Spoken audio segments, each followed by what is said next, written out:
आपको कुछ दिन पहले हमने ख़बर दी थी कि ना सिर्फ हमने बहुत सारे और ट्रेडिशनली पाकिस्तान जिन स्पोर्ट्स के लिए जाना चाहता है जैसे कि क्रिकेट है, स्क्वॉश है, स्नूकर है, उसमें कमबैक किया है बल्कि साथ ही साथ मैदान मार लिया है बेसबॉल में। पाकिस्तान टीम जो हाल ही में पार्टिसिपेट करी थी बेसबॉल यूनाइटेड अरब क्लासिक 2024 में, उसमें पाकिस्तान ने माजी मार ली है और ट्रॉफ़ी अपने नाम की है। देखना ये है कि ये जो हमारी विन है वो किस तरह जारी रहती है। Who are these people who are doing such amazing work और वो बेसबॉल में अपना लोहा मनवा रहे हैं? कैसे इंटरेस्ट पैदा हुआ? ये पाकिस्तानी निजात बैरून मुल्क में मुकीम पाकिस्तानी हैं या फिर ये पाकिस्तान में ही बेसबॉल इतनी ज़्यादा फ़रोग पा रही है? आइए ज़रा इसको समझने की कोशिश करते हैं। बेसबॉल कोच नदीम सज्जाद शाह साहब हमारे साथ मौजूद हैं। आइए उनसे गुफ्तगू करते हैं। अस्सलाम वालेकुम नदीम साहब।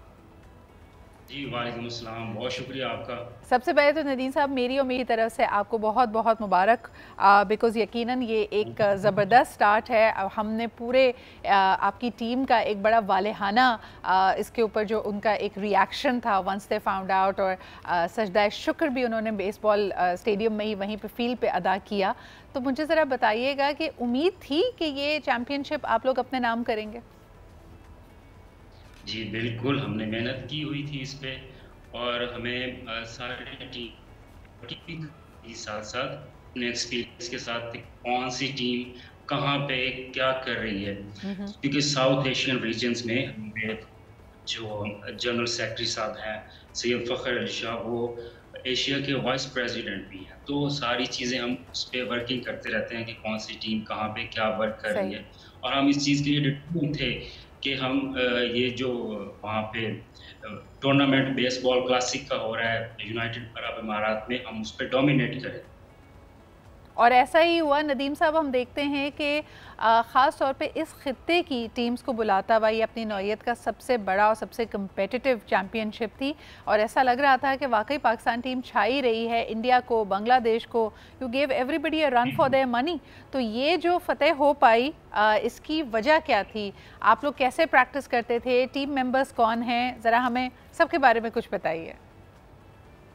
अच्छा, मैं आपको इसके बारे में एक और भी चीज़ मैं ऐड करना चाहूँगा कि 8 टीमों पे हमने वर्किंग की हुई थी। एक टीम उन्होंने अचानक से ही डेवलप कर दी जो कि यूएई की थी। ये इंटरनेशनली रूल इस तरह से होता है कि कोई अगर किसी मुल्क में रेज़िडेंट है तो वो वहाँ के कंट्री से खेल सकता है। तो उन्होंने सारे ही गोरे, जिसमें इस्राइल के भी थे लड़के वहाँ पे खेल रहे थे और साउथ अफ्रीका के भी, मेजर लीग के भी, और वो हमारे लिए एक सरप्राइज़ था कि हम इनको कैसे टैकल करेंगे। लेकिन जो हमारा प्रेशर था और हमारी जिस तरह से हमने कॉम्बिनेशन बनाया हुआ था, हमने जो आर्मी के गाइज़ हैं, वहाँ जो पाकिस्तान टीम का हिस्सा हैं, और इसमें जो हमारे जो पाकिस्तानी निजात हैं, जिसको पाकिस्तानी रीजन बोलते हैं, हमारे पास 3 से 4 लड़के वो थे। और जो हमारे लड़के बेसबॉल की स्कॉलरशिप पे फॉरेन कंट्रीज़ में पढ़ रहे हैं, तो वो भी वहाँ पे हमने इसका इस तरह से कंपाइल करके टीम बनाई हुई थी और हमने हर किसी को वहाँ पे शिकस्त दी। और इंडिया को तो हमने ये है कि उसको किसी तरीके से हमने पास से ही नहीं गुज़रने दिया। मुझे बताएं नदीम साहब, ये जो प्लेयर्स थे जिनको आपने आइडेंटिफाई किया हुआ था, ये आपके रेडार पे कैसे थे? इसकी लिस्ट आपने खुद बनाई हुई थी? आप इनसे वाकिफ़ थे? ये सर्किट में ऑलरेडी होते हैं? इनको कैसे ढूंढा आपने? जो हमारे पाकिस्तान फेडरेशन बेसबॉल है और उनके जो जनरल सेक्रेटरी हैं सैयद फ़खर अली शाह, वो इनके साथ मुसलसल कॉन्टैक्ट में रहते हैं कि कौन-सा बच्चा किस मुल्क में कब कहाँ पे क्या कर रहा है, बेसबॉल में अब जो पाकिस्तानी रीजन है। तो इस पे भी हमने काफ़ी सारी वर्किंग की हुई है। हमारे पास तकरीबन कोई 18 के करीब ऐसे बच्चे हैं, जिनमें से हमने जो बेस्ट थे वो लेके आए हैं। बाकी जो हैं वो डेवलपिंग प्रोसेस में फ़ॉरेन कंट्रीज़ में काम कर रहे हैं। बिल्कुल सही। तो इसका मतलब है कि आपने एक बड़ा स्ट्रॉन्ग नेटवर्क बनाया हुआ है। मुझे ये बताइए कि भारत और अफ़गानिस्तान जो दोनों मेरे ख़्याल में सेमीफ़ाइनल्स तक पहुँचे, मेरे ख़्याल में अफ़गानिस्तान पहुँचा था सेमीफ़ाइनल्स तक, लेकिन आपने वहाँ पे भी एक अच्छी कारकर्दगी का मुज़ाहरा किया। तो स्टेडियम में क्या जोश जज्बा था? हम देखते हैं कि बड़े वालाहाना अंदाज में रिएक्शंस जो लोग वहाँ पे शौकीन पहुँचते हैं उनका भी आता है, जो आपके फ़ैन्स होते हैं, लेकिन ये कदरे न्यू स्पोर्ट है पूरे ही खित्ते के लिए। तो अफ़गानिस्तान, इंडिया, पाकिस्तान, यानी देखने वाले वहाँ पे ज़्यादा मौजूद थे? जी, बिल्कुल, वो उन्होंने जो टेम्परेरी स्टैट्स बनाए हुए थे वहाँ पे, क्योंकि उनका कमिंग सीज़न भी आ रहा है बेसबॉल यूनाइटेड का, जहाँ पे मिलियनियर्स डॉलर्स में जाके वहाँ पे टीमों की बिडिंग्स होगी, और वो कमिंग ईयर में उसमें पाकिस्तानी प्लेयर भी शामिल होंगे इंशाल्लाह, कमिंग जो टाइम हमारा आएगा और कमिंग इवेंट्स आएँगे तो बिल्कुल सही। मुझे ये बताइए कि तो पाकिस्तान में, मेरी नॉलेज में तो नहीं है कि देयर आर बेसबॉल फील्ड्स, तो आप क्या समझते हैं कि बेसबॉल की को फ़रोग़ देने के लिए पाकिस्तान को, पाकिस्तान के हुकाम को, हमारी स्पोर्ट्स फेडरेशंस को क्या करना चाहिए? स्पोर्ट्स फेडरेशन को ये असल में ज़्यादातर काम है पाकिस्तान स्पोर्ट्स बोर्ड का और आईपीसी मिनिस्ट्री का, जी। और गवर्नमेंट ऑफ पाकिस्तान के कम से कम हर डिस्ट्रिक्ट के अंदर या हर आप डिवीजन्स के अंदर एक से कम एक जो है ना प्रोफेशनल फील्ड बना के दे दें।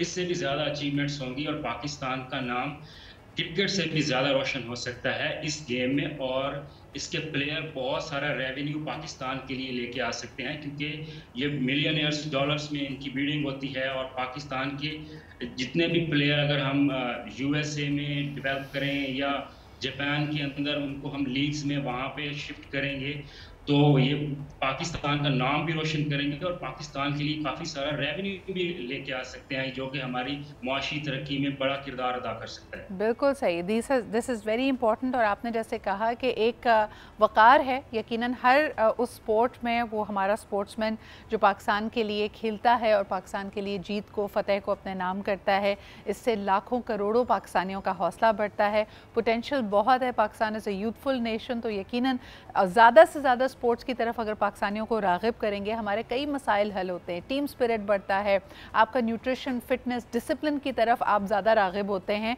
और दूसरी जो मेरे ख्याल में इनफेक्टिव करप्ट एक्टिविटीज़ हैं उससे भी यूथ को दूर रखा जा सकता है। बहुत बहुत शुक्रिया नदीम साहब हमारे साथ मौजूद होने के लिए। एक दफ़ा फिर many congratulations on this wonderful victory, और हम उम्मीद करते हैं कि कामयाबियों का सफ़र इसी तरह चलता रहे, आने वाले टूर्नामेंट्स, चैम्पियनशिप्स में भी आप लोग भरपूर कारकर्दगी दिखाएं। इसी के साथ हम बढ़ते एक छोटे से ब्रेक की तरफ, and we'll be right back.